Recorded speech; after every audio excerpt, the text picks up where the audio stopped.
आउज़ुबिल्लाहिमिनश्शैतानिर्रजीम बिस्मिल्लाहिर्रहमानिर्रहीम। अस्सलामु अलैकुम नाज़रीन व हज़रात, आप देख रहे हैं ज़ोया लाइफ हेल्थ केयर। दोस्तों, आज मैं आप लोगों को दुरूद पाक का एक वजीफ़ा बताऊंगा रिश्ते की परेशानी के लिए।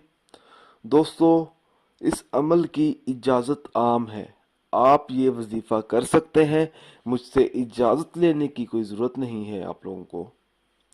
दोस्तों, अगर किसी घर में लड़के या लड़की की तरफ से रिश्ते का मसला हो, परेशानी हो, घर में लड़के या लड़की का रिश्ता ना होता हो और ना ही मिलता हो, और लड़की की उम्र बढ़ती जा रही हो, तो ऐसी सूरत में लड़का या लड़की हर नमाज के बाद अव्वल व आखिर 21-21 मरतबा दुरूद पाक पढ़ें।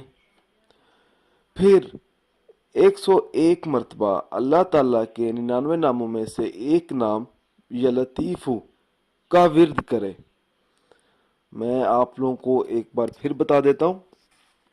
अव्वल व आखिर 21-21 मरतबा दुरूद पाक पढ़ना है, 101 मरतबा या लतीफ़ू का विर्द करना है।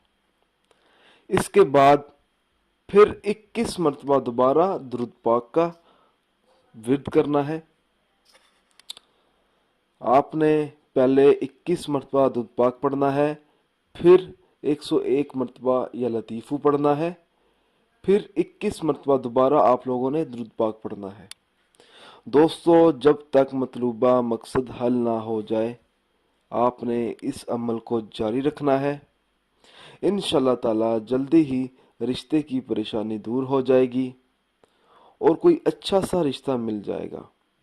दोस्तों, हर वजीफे के लिए नमाज की पाबंदी लाजमी होती है। अक्सर लोग ऐसा करते हैं, वजीफा शुरू कर देते हैं और 5 वक़्त की नमाज अदा नहीं करते, जिसकी वजह से उनके अमल और वज़ाइफ बेअसर रहते हैं। तो दोस्तों, आप लोगों ने 5 वक़्त की नमाज भी अदा करनी है और दीगर फ़राइज़ भी अदा करने हैं। दोस्तों, इस वजीफ़े को पढ़ने से आपकी तमाम मुश्किलात हल हो जाएंगी। रिश्ते का मसला, शादी का मसला, निकाह का मसला, इसी तरह के जो मसले मसाइल हैं, आप इस वजीफ़े को पढ़ने से उन तमाम मुश्किलात से बाहर निकल सकते हैं। अगर आप इसी तरह की मज़ीद वीडियोस देखना चाहते हैं तो हमारे channel Zoya life health care को सब्सक्राइब करना हरगिज़ ना भूलें। दोस्तों, अगर आप कोई भी वजीफ़ा पूछना चाहते हैं या कोई ऐसा वजीफ़ा है जिसकी आपको समझ ना आ रही हो, तो आप मुझे इस वीडियो के नीचे कमेंट कर सकते हैं। दोस्तों, अगर आपको हमारी ये वीडियो पसंद आई है तो इसे ज़रूर लाइक कीजिए और अपने दोस्तों तक ज़रूर शेयर कीजिए। जज़ाकल्लाह।